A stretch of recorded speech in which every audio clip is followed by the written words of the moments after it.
সাবেক ত্রাণ ও দুর্যোগ প্রতিমন্ত্রী ডক্টর এনামুর রহমান এনামের কথিত পিএস শেখ সাইদ তাকে ধরার জন্য ঢাকা ডিবি উত্তরের একটি টিম দীর্ঘদিন যাবৎ কাজ করছে। আজকে তথ্য প্রযুক্তির মাধ্যমে জানতে পারে যে সে সাভার এলাকায় প্রবেশ করে এবং তার নতুন বাসা সাভার নামাবাজার এলাকা থেকে ধরা হয়। সে বাসায় পুলিশ যখন ধরতে যায় তখন সে বাথরুমে লুকায়িত ছিল। এই ঈদে জামা জুতো অ্যাক্সেসরিজের ডিসকাউন্ট।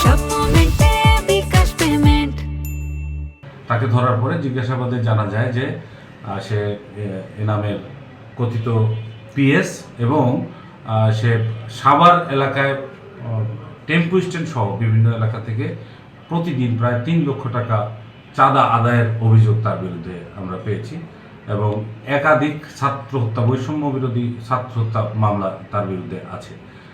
সে প্রকৃতপক্ষেই খারাপ ব্যক্তিত্ব। তাকে আমরা জিজ্ঞাসাবাদ করেছি। জিজ্ঞাসাবাদে সে জানায় সে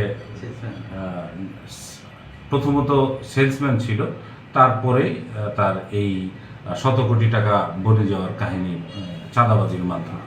আমরা তাকে আজকে ধরতে সক্ষম হয়েছি। আমরা তার বিরুদ্ধে আইনি ব্যবস্থা প্রক্রিয়াধীন। আমরা তাকে মামলায় চালান দেব এবং সাভার থানায় হস্তান্তর করব।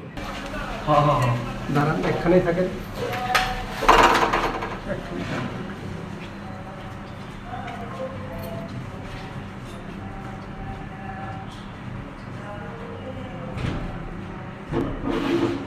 এই ঈদে জামা জুতো অ্যাক্সেসরিজের ডিসকাউন্ট।